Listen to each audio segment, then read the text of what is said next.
On the first morning of my recent ultra-luxury cruise on Regent Seven Seas, I discovered that even passengers paying huge amounts of money also play the annoying chair hogging game. All the prime locations had flip-flops, books or bags reserving them before breakfast.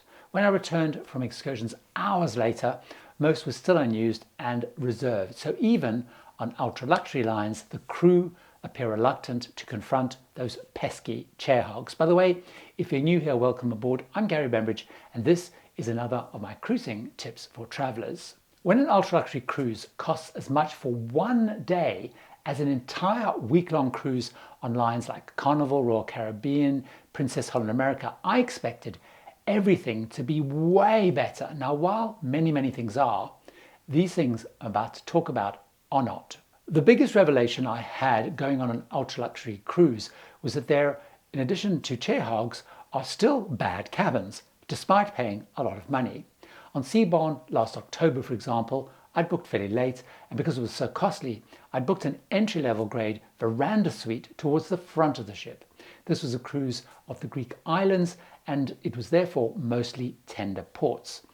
Every morning around 5 o'clock a.m., I'd get the rattling of the anchor chains and the noise of the tenders being lowered, waking me up most mornings. When I went on Silversea Silver Cloud and booked a relatively inexpensive ocean view cabin, underneath me there was constant clunking from some sort of machinery whirring away underneath me.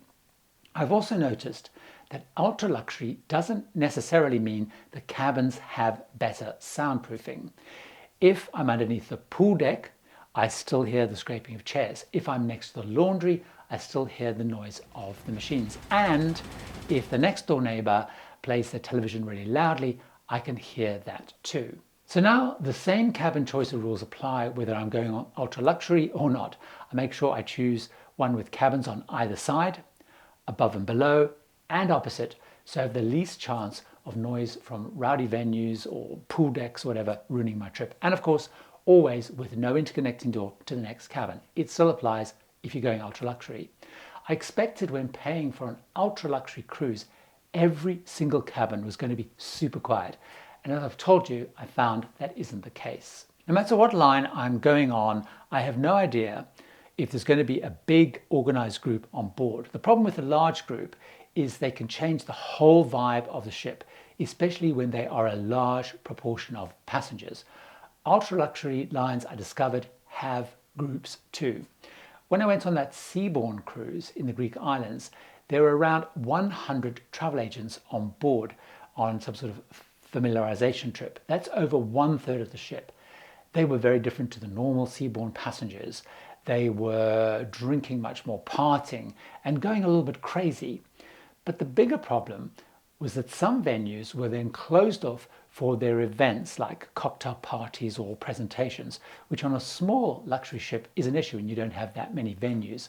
On my recent Regent Seven Seas cruise in the Caribbean, there were around 170 people from Forbes at a conference on board, which meant that 35% of the ship was this group, and it changed their atmosphere a bit. Some venues again were closed for events, and it affected some activities. So for example, the captain's welcome party had fewer than 100 attendees, when traditionally it's a big, important, buzzing event.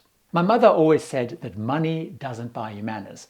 And besides chair hoggers, I experienced some of the same bad passenger behavior that I see on other lines, on ultra luxury lines too. Some passengers still reserved seats in the theatre. They ambled late to theatre performances. They waved at each other or flashed their phones to show where they were sitting during the show. And they still chatted away throughout.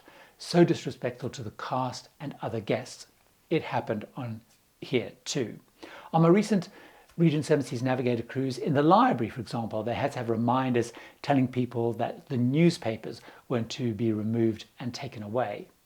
They also had to have some of the most draconian rules I've ever seen for smoking too. If you didn't smoke in the allocated areas or you smoked in your cabin, the rules said in the daily program you'll be thrown off the ship with no compensation. One behavior which drives me crazy on cruises is when passengers on excursions hold everyone else up by being late for the meetup times. On an excursion to Barbados Beach on my recent ultra-luxury cruise, one couple held up the whole tour because they decided to go on one last swim in the sea just as we were due to be packing up and meeting to return to the ship. They expected us all to wait for them. This actually meant that we ended up leaving late and we missed lunch because by the time we got back to the ship, it was over. Bad behavior by some happens at all levels of cruising, as I've discovered. Something that I've experienced even on the most luxurious of lines is that the captain will not hold the ship just because you've paid so much more. When I was in St. Martin again on that region trip, just before 3 p.m. departure, the captain came across and announced that we would be leaving on time because we needed to be in Miami by a certain time for our slot, and we would be leaving without 2 passengers who'd gone self-touring and hadn't got back to the ship in time. So remember, the ship will not wait no matter what you pay. That's something I also discovered. Now here's an interesting story. In 2016, Seabourn Encore was unveiled to the world as a new style of ship with interiors designed by Adam Tihani. Now he decided that ultra-luxury passengers wouldn't need such kind of common things as a guest laundromat because they would surely be sending their finery off for the cruise line laundry service. Now this actually caused a huge outcry. On its maiden voyage to Singapore, where they held a naming ceremony, the passengers were so upset that by the time it arrived into port, Seabourn had arranged to convert some of the offices into a guest laundromat. Now, unlike many resort lines, including Royal Caribbean and Norwegian and premium lines like, say, Princess, every ultra-luxury ship that I've been on actually has guest laundromats, and some of those don't. So even the most luxurious passengers like to penny pinch or perhaps simply have more control. That's another thing that I discovered. Speaking of penny pinching, one of the pluses of going on an ultra-luxury line is that there's less of a constant upselling known as nickel and diming. They're not trying to sell photographs or packages for drinks or specialty dining or anything like that.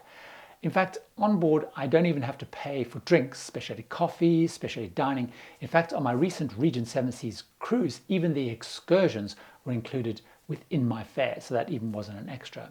However, ultra-luxury lines, I found, are still pushing shopping big time, usually through constant and regular sales. So again, on that recent Regent cruise, the sales tables were out there, were always piled high with all sorts of clearance items, discount items. They also push the spa like crazy, which has even more eye-watering price tags than on most other lines. Now, one pleasant thing, though, about going ultra-luxury is that when I disembark with no bill. In fact, on my last trip, I struggled to spend the $200 onboard credit I had because all the things that usually gets eaten up by like gratuities, drinks, dining, excursions, fitness classes, they were already covered within the fare. One of the big experiences and revelations that I had on my recent cruise is that every line I go on has the same daily program, no matter what cruising category I go on.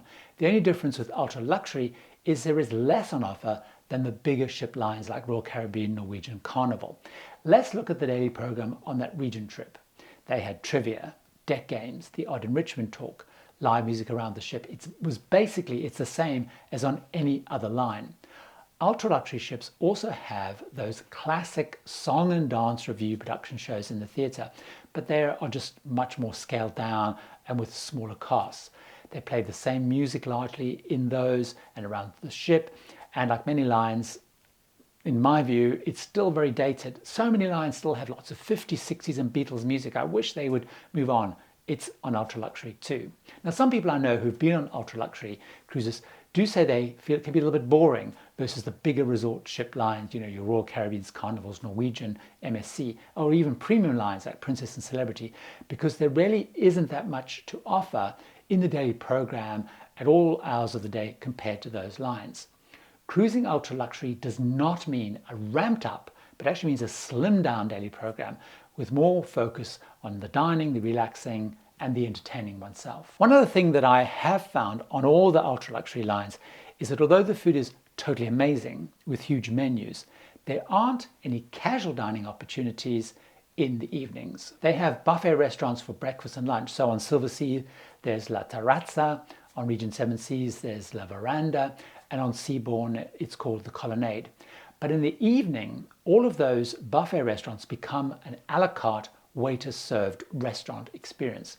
So other than room service, there aren't any opportunities to get a quick bite. Now, I don't necessarily want to have 3 courses every evening, particularly if I'm traveling solo. I simply can't, though, go and have a quick and easy dinner as I can on other grades of lines which open the buffet, as we all know, for dinner too. Now, I assume as people are paying so much, the lines feel the need to give passengers grand 3-course dinners every night to make it feel like they're getting their value for money. And I do think that it probably, to most ultra-luxury passengers, that is one big appeal of luxury cruising.